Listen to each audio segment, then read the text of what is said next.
Hello, it's Greg Harrelson here with Century 21, the Harrelson Group down in Myrtle Beach, South Carolina, and I just wanted to reach out to you, share some information on growing your business or generating more business around the holidays. Of course, we're approaching the fourth quarter, or as a matter of fact, we're in the fourth quarter right now of the year, and this is the time of the year where real estate agents all across the country, not just in Myrtle Beach, real estate agents all across the country start to kind of get a little bit lazy, a little bit complacent. They start thinking, gosh, I worked hard this year. Let me start taking a little time off. The challenge is that if you take time off during the fourth quarter, if you really get lazy and you stop doing the things you need to do in the fourth quarter, it can really impact your next year, your next calendar year, and the goals that you've set for the next year. So I'm going to give you some ideas. I've got some notes here I want to share with you, just some ideas on how you can, kind of get focused and start generating more business, not only to earn more income in this year,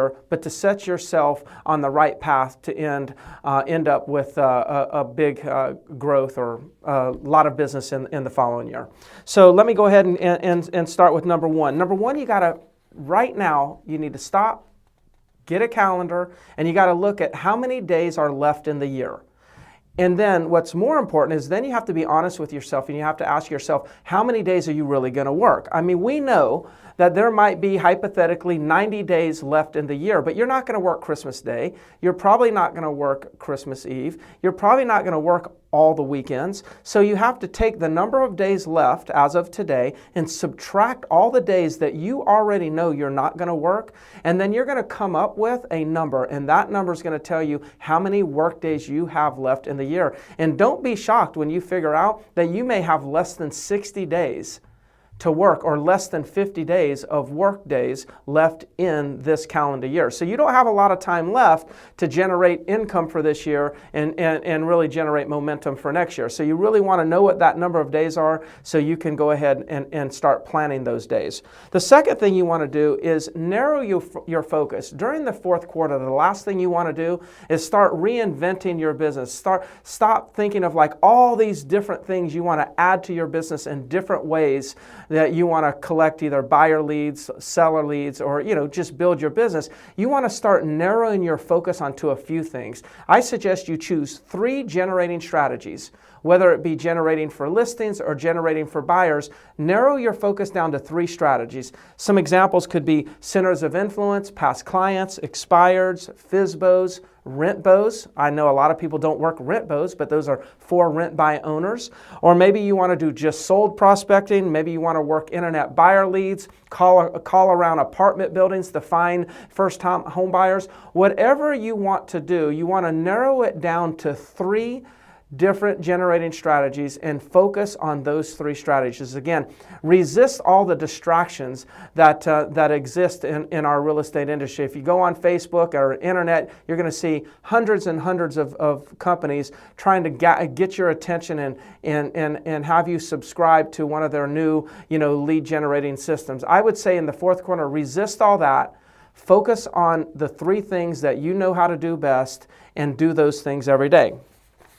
The next thing I have is to set your goals for how many contacts you're going to make in each one of those 3 areas. So if you're going to work rent-bos or for-sale owners or internet buyer leads, set a goal for how many contacts you're going to make every day. So if you're going to work 60 more days in the year and your goal is to make 15 contacts, then you now know how many contacts you're going to make by the end of the year. And then hold yourself accountable to that. Focus on achieving that small task on a daily basis so you can ultimately achieve the goals that you've set for yourself for the fourth quarter.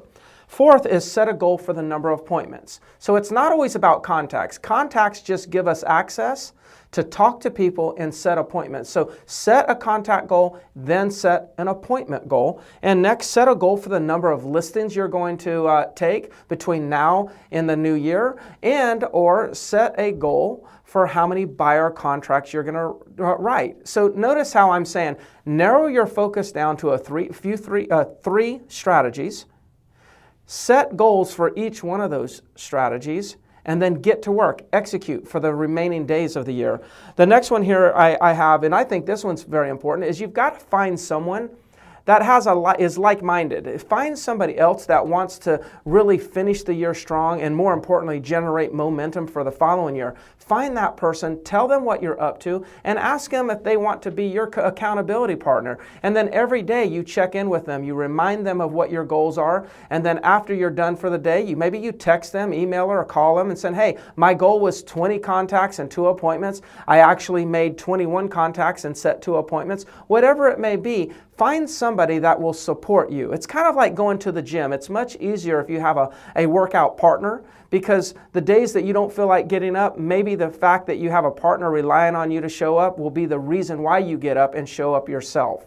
So what I want you to do is set up an accountability partner, set up a system like that to keep you on pace. Just remember, you don't have a lot of days to do this because the year is almost over. And then last, if you have listings, I suggest that you take the afternoons to reevaluate any listings that you have. If you're getting a lot of showings on these listings and they're not selling, then maybe it's time to talk to the owner about a price adjustment.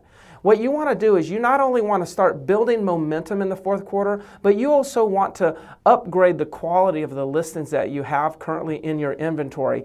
You're going to have some tough questions. Talk to them about adjusting their price if it's needed, and then you can start off the new year with good quality, high quality listings that are going to sell in the first quarter of the next year, as well as a lot of follow. You're going to have to do a lot of follow-up because of all the generating that you're doing in the 3 areas that you're focusing on. So I hope that information helps you out. Look, I'm committed to helping real estate agents, especially in the fourth quarter, grow their business and generate momentum for the next year. I'm Greg Harrelson with Century 21, the Harrelson Group, and I want you to know that we're looking to have a big year ourselves, in the upcoming year. So we would love to talk with you if you're ever thinking about making a change and exploring options with other real estate companies. We have a lot of services that we offer our real estate agents, and I'd love to share that with you. Greg Harrelson, Century 21, the Harrelson Group. Have a great day.